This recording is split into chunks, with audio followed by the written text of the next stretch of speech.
ప్రపంచంలో ఉమనిస్టుగా గుర్తింపు పొందిన భారత నాస్తిక సంఘం అంటేనే జయగోపాల్ అనే ఒక ఐకాన్గా గుర్తింపు పొందిన జయగోపాల్ గారి వర్ధంతి సభలో వివిధ ప్రజా సంఘాల నాయకులు వక్తలు మాట్లాడుతూ సైన్స్కు ఆయన చేసిన పోరాటాన్ని, నిజానికి అబద్ధానికి గల తేడాలను నిరూపించిన విధానాలను కొనియాడుతూ ఆయనకు ఘనంగా నివాళులు అర్పించడం జరిగింది.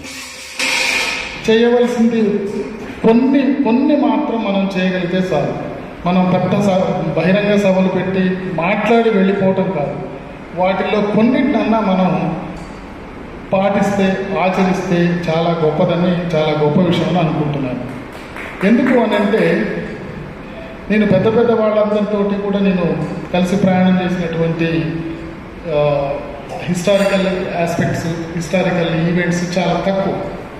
కానీ నాకు తెలిసి నేను మొట్టమొదటి నుంచి కూడా ఆయన గారి భావజాలంలోనే ఉన్నాను. అయితే ఈ నాస్తిక లేకపోతే ఆస్తిక అనేటువంటి విషయాల మీద నేను కొంత ఫిలాసఫీ చదివాను కాబట్టి నాకు కొంత అవగాహన ఉంది. సో ఆ అవగాహనతో ఎందుకనో ఒక 25 సంవత్సరాల క్రితం నేను మ్యారేజ్ చేసుకోవాలనుకున్నప్పుడు ఈ బ్రాహ్మణులు లేని పెళ్లి చేసుకోవాలనేటువంటి దృక్పథం నాకు ఉండేది. ఈ తాళి కట్టడం, వాటన్నిటి గురించి తాపి ధర్మారావు బుక్స్ అవన్నీ చాలా చదివాను. అందులో ఏమీ లేదనిపించింది. మీన్స్ ఏమీ లేదంటే వాళ్ళు చెప్పినటువంటి విషయాలు చాలా ఉన్నాయి. బ్రాహ్మణులు పెళ్లి చేసేటువంటి వాటిలో ఏమీ లేదనిపించింది. హిందూ మతాలు ఇవన్నీ కూడా ఇందాక ఎవరో బ్రదర్ చెప్పినట్లుగా మతం అనేటువంటి దానికోసమే మనుషులు అవసరం, కానీ మనిషికి మతం అవసరమే లేదని చెప్పి అంటున్నారు. సో అలాంటి విషయాల్లో నేను బాగా అడ్వాన్స్డ్గా ఆలోచించేవాడిని. సో అప్పుడు నాకు ఈ చిన్న బొట్టు పెట్టడం అనేటువంటి సంస్కారం నుంచి మరొకటి అనేటువంటి దాని గురించి నేను ఎప్పుడు కూడా వ్యతిరేకంగా ఉండేవాడిని. అట్లా రకరకాల బుక్స్, అన్ని రిలీజియస్ బుక్స్ చదివి కొంత వాటిల్లో ఉన్నటువంటి పొరపచ్చాలు, వాటిలో ఉన్నటువంటి ల్యాగ్, వాటిలో ఉన్నటువంటి ఫాల్ట్స్ అన్నీ కూడా చూస్తూ ఉండేవాడిని. కాకపోతే వాటిలో కొంత ఏదో మంచి కూడా ఉంటుందనే ఉద్దేశంతో కొంత చదివాను, అవగాహన ఉన్నది. సో నేను ఇక్కడ చెప్పొచ్చేది ఏంటి అని అంటే, భారత నాస్తిక సంఘం అధ్యక్షుడు రామకృష్ణ గారు వీళ్ళ టీచర్. యాకోబ్ గారి ముగ్గురు పిల్లలకి ఆయన టీచర్. ఆయన గారు పెళ్లి చేసుకోవడం జరిగింది. అది నాస్తిక పెళ్లి. నాకు అలాంటి పెళ్ళే కావాలనుకున్నాను, అలాంటి జరిగింది. చుట్టుపక్కల మా ఫ్రెండ్ ఒక్కళ్ళిద్దరు బ్రాహ్మణ్స్ సెక్టర్, చుట్టుపక్కల 2 కిలోమీటర్ల వరకు కూడా బ్రాహ్మణులు లేడు. ఆ మంత్రం వినిపించలేదు నాకు. నేను తాళి కట్టలేదు, అవన్నీ చేయలేదు. ఎందుకు అంటే అది నేను పాటించగలిగాను. అది పెళ్ళి అనేటువంటిది లైఫ్లో వచ్చేటువంటి ఒక పెద్ద ఈవెంట్. దాన్ని నేను చాలా నిబద్ధతగా చేసుకోవటం అనేటువంటిది నేను ఓ రకంగా ఒక చిన్న గొప్ప విషయం అని అనుకోవచ్చు. సో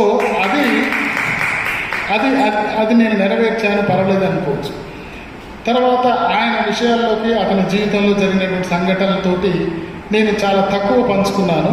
కాకపోతే నా అభిప్రాయాలు, నాకున్నటువంటి ఐడియాలజీ, మా మామగారు ఉన్నటువంటి ఐడియాలజీ చాలా సిమిలర్గా ఉంటున్నాయి. కాబట్టి అలాంటి వాటినే మనం ప్రోత్సహిద్దాము, మన పిల్లలకు కూడా అవే నేర్పుదాము, వాటిలోనే చూపిద్దాము, వాటిలో ఉన్నటువంటి సత్యాన్ని, వాటిలో ఉన్నటువంటి సైన్స్ని, వాటిలో ఉన్నటువంటి లాజిక్ని మనం పిల్లలకి అందజేద్దాం. ఇంతే ఉండాలి. అంతేగాని మతం పేరు మీదనో లేకపోతే కులం పేరు మీదనో మరో రకంగా ఎప్పుడూ కూడా వాళ్ళని ప్రోత్సహించద్దు. సైంటిఫిక్ అనాలిసిస్ అనేటువంటిది నేర్పుదాం చిన్నపిల్లలకి కానీ, లేకపోతే మన ఫ్రెండ్స్కి కానీ, చుట్టూ ఉన్నటువంటి కానీ, ఫ్యామిలీస్లో ఉన్నటువంటి వాళ్ళకి కానీ. అందుకని కానీ మనం ఉన్నటువంటి ఈ ఏదైతే స్టేజ్ ఉందో, ఏదైతే బ్యానర్స్ ఉన్నాయో, వీటి నుంచి మరొక బ్యానర్ను, వాళ్ళను తిట్టడం కానీ, లేకపోతే వాళ్ళ మీద రకరకాల ఆక్రోశాలు తెచ్చుకోవడం కానీ, అది అంత కరెక్ట్ కాదు అని అనిపిస్తుంది. ఎందుకంటే వాళ్ళ మీద ఆక్రోశం తెచ్చుకోవాలంటే ముందు మనలో మనం బర్న్ కావాలి.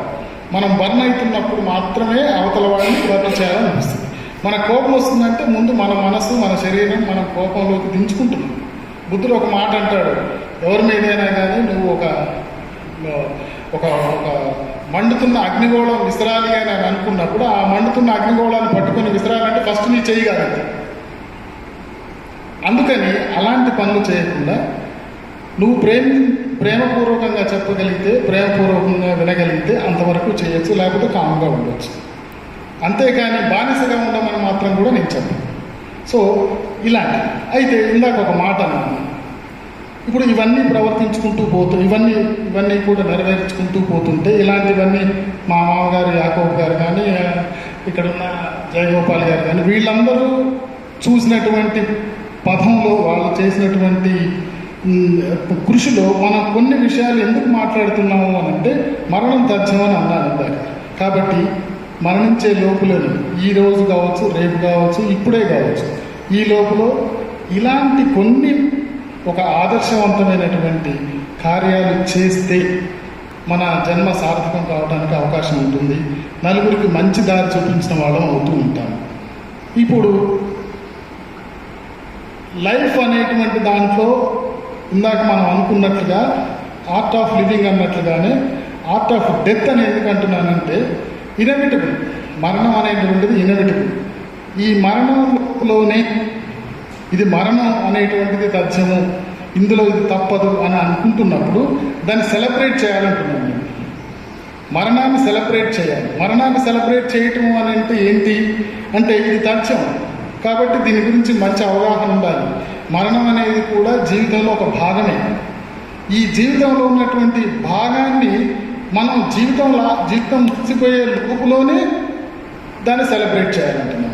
అంటే మరణం మీద ఎక్కువ అవగాహన ఉంటే ఖచ్చితంగా బాధపడరు, దాని గురించి బాధపడరు, దాని గురించి ఆలోచించరు. అది ఎప్పుడన్నా రానివ్వండి, హాయిగా వెళ్ళిపోవచ్చు అనేటువంటి ఒక మెంటల్ ప్రిపరేషన్ ఉండుంటే ఖచ్చితంగా అది సెలబ్రేషన్ అవుతుంది. కాబట్టి ఆర్ట్ ఆఫ్ డెత్ అనేటువంటిది కూడా మనకి అది కలిగి ఉండాలంటున్నాను. సో నేను ఇక్కడ ఫైనల్గా చెప్పేది ఏంటి అని అంటే, మనందరం కూడా ఉన్నంతకాలం ఇట్లాంటి మహానుభావులు చూపించినటువంటి మార్గాల్ని మన పిల్లలకు తర్వాత వాళ్ళకి, నేనైతే ఒక టీచర్ని, యూనివర్సిటీ టీచర్ని కాబట్టి నేను నా స్టూడెంట్స్ కొంతైనా ఆఫ్లైన్లో చెప్పుకుంటాను, ఆఫ్ ద రికార్డు చెప్పుకుంటాను. కాలేజ్లో మాకున్నటువంటి లిమిటేషన్స్లో మేము కొంత చెప్పుకుంటాం, కానీ of the record of the లైన్లో నేను చాలా ఎలాబొరేట్గా పిల్లల్ని నేను ఈ విషయాల్లో నేను ఎంకరేజ్ చేస్తుంటాను. సో అంతవరకు నేను ఒక టీచర్గా చేయగలుగుతాను. సో నేను ఎందుకు అంటున్నానంటే, అది కూడా మనకు డెడ్ లైన్ ఉంటుంది, అది ఎప్పుడో ఎవరికి ఏం తెలియదు. కాబట్టి ఈ లోపలనే చేయాలని అంటున్నాను. దానికి మనందరం మన వంతు చెప్తుంటాం. కానీ దాన్ని అభివృద్ధి ఎవరి కోసం జరుగుతుందో వాళ్ళని అందులో అభివృద్ధిలో భాగస్వామ్యం చేయకుండా, అభివృద్ధి అనేది ప్రభుత్వాలది, కాంట్రాక్టర్లకు సంబంధించిన విషయం, ప్రజలు మాత్రం చూసుకుంటూనే ఉండాలి. మన ఇంటి ముందర రోడ్డు ఎవడో కాంట్రాక్టర్ వేస్తాడో వాడు 50% తీసుకుంటాడు. అదే బజార్లో ఉన్న వాళ్ళు కలిసి 5 లక్షలకు వాళ్ళ బజార్లో ఉన్న సీసీ రోడ్డు శాంక్షన్ అయితే, ఆ బజార్లో ఉన్న వాళ్ళే ఆ రోడ్డుని నిర్మించుకుంటే కాంట్రాక్టర్ లాభాలు, లేకపోతే అధికారులకు ఇచ్చే లంచాలు, రాజకీయ పార్టీలకు ఇచ్చే లంచాలు లేకుండా ఒక నాణ్యమైన రోడ్డును నిర్మించుకుంటే ఒక ఉదాహరణగా చేసి చూపెడదాం. అభివృద్ధిలో ప్రజల భాగస్వామ్యం ఉంటే ఎట్లుంటుందో అని ఒక రోడ్డు నిర్మాణానికి పూనుకున్నాం. అటువంటిప్పుడు కూడా యాకోబ్ సార్ అది సక్సెస్ అయిన తర్వాత హుజూర్ నగర్లో సభలు సమావేశాలు ఏర్పరచుకోవడానికి ఒక టౌన్ హాల్ లేదు.